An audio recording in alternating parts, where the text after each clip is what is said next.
So you got Luka against the Heat, Giannis against the Nets, Steph Curry against the Pelicans, Giannis coming off a game in which he put up 74.5 DK fantasy points against those Nets on Sunday. So you're going to chase or fade that Giannis is the best high-priced dude tonight?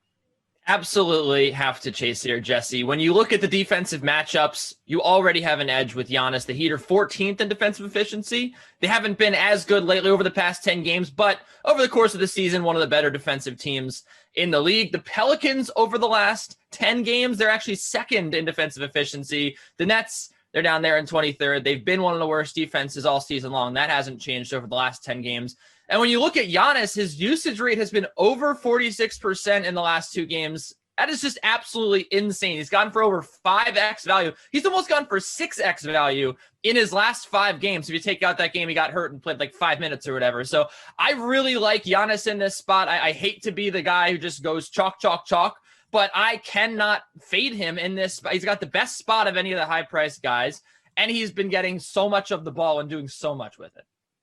All right, Nick, do you agree Giannis is a can't fade tonight?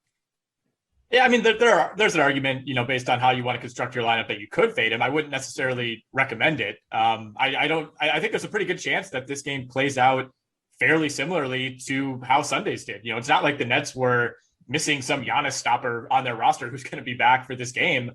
That's kind of their one weakness right now. And James Harden coming back in the playoffs isn't going to help stop Giannis Antetokounmpo.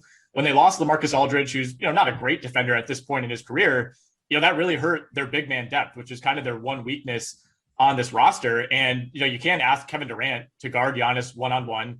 They're a little bit hesitant to kind of build the wall that we've seen work against Giannis, from teams like Miami in the past. And if you do that, all of a sudden you're opening up shooters like Drew Holiday and Dante DiVincenzo and Chris Middleton on the perimeter. So, maybe we see a slightly different approach from Brooklyn. Obviously, they're going to try to do what they can to prevent Giannis from putting up 49 points in this game, but I don't know what that strategy is